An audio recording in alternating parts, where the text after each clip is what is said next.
Los artistas Peso Pluma y Nicki Nicole parecen haber terminado su relación recientemente, y sin importar si el mexicano y la argentina cantan tus géneros musicales favoritos, las condiciones de su ruptura podrían llamar tu atención. Parece ser que el llamado rey de los corridos tumbados ha sido infiel a la que hasta entonces era su novia Nicki Nicole. El video en cuestión muestra cómo este está en los casinos de Las Vegas junto con otra chica. Nicki ha comunicado que se ha enterado como cualquier otro fan de internet y ha dejado claro la falta de respeto y su indignación, borrando todas las fotos con Peso Pluma y dejándolo de seguir en Instagram. Esto es un canal sobre salud mental y cultura pop, y es por eso que aprovechar esta situación para que hablemos acerca de la infidelidad, un fenómeno sexual bastante típico y común, pero con un trasfondo denso que probablemente nunca habías pensado. Soy el psicólogo Nes y sin mucho más que agregar a esta introducción, comencemos.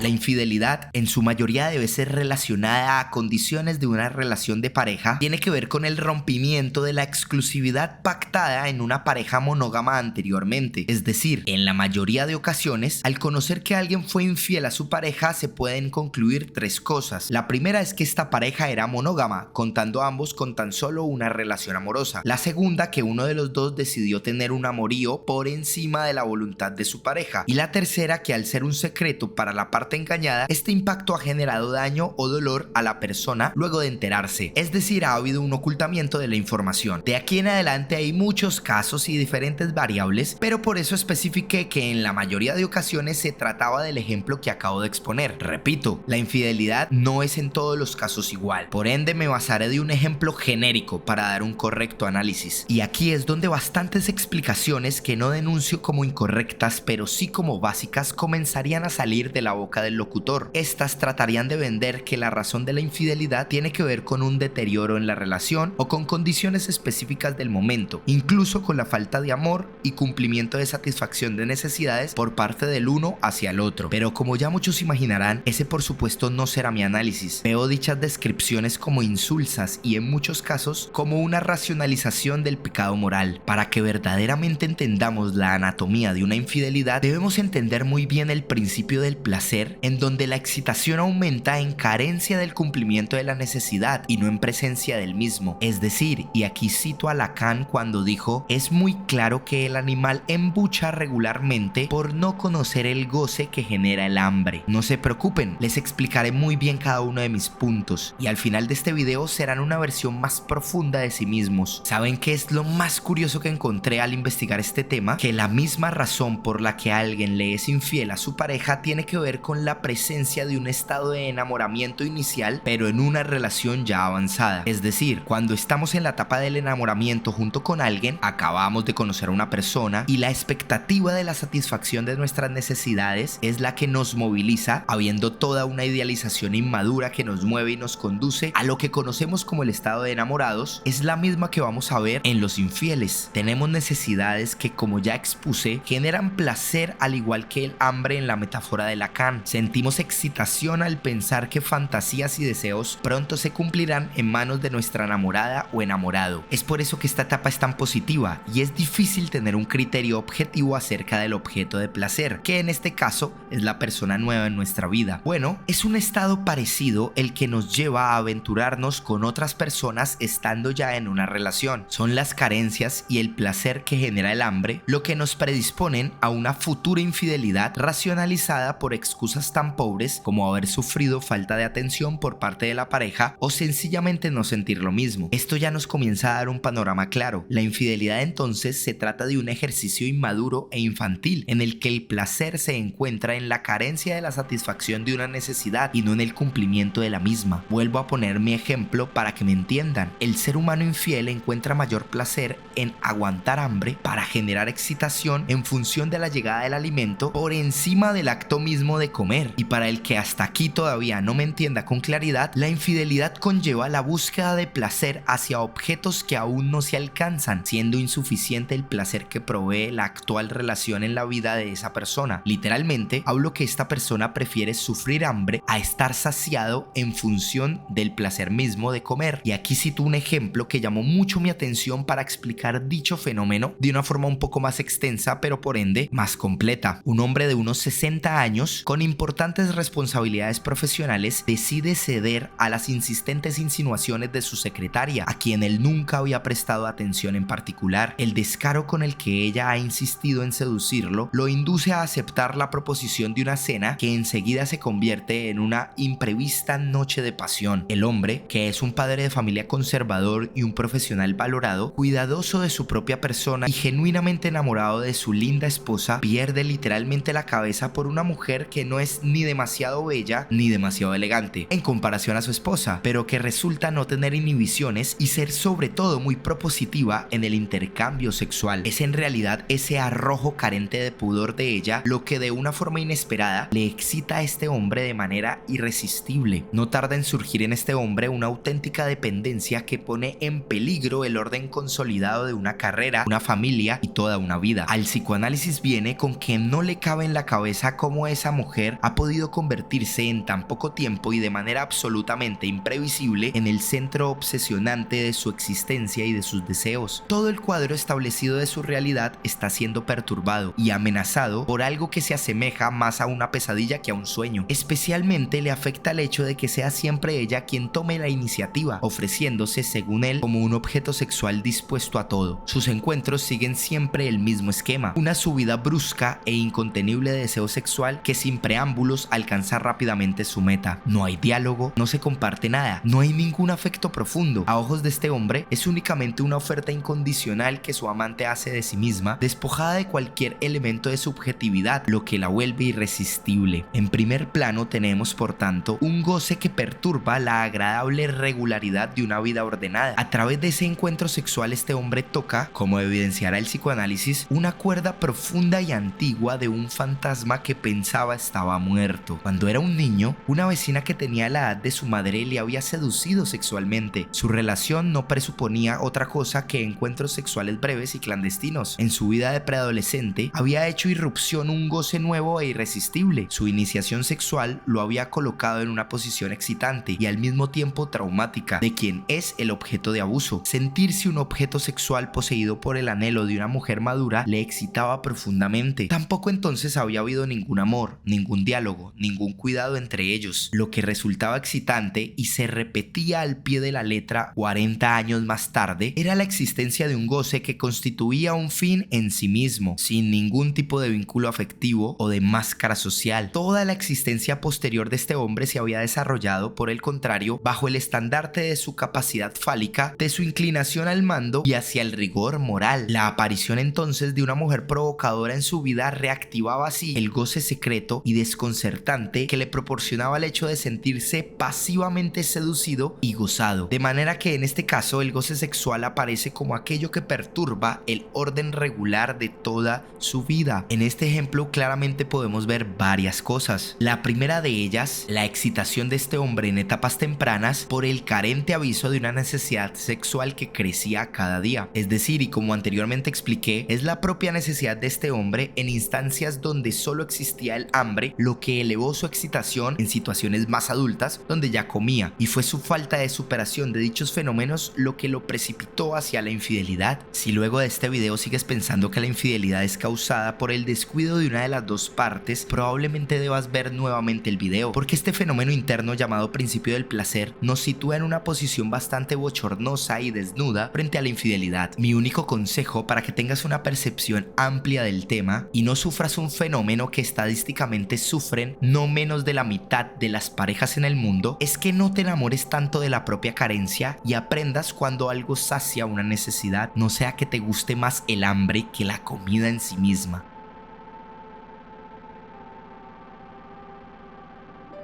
Bueno, espero que les haya gustado el video y si hoy aprendiste algo nuevo con él, regálame tu like. Si quieres más contenido, suscríbete. Sígueme en mi página de Instagram y TikTok llamado Psicólogo Nes. Su amigo Nes se despide, gracias y hasta la próxima.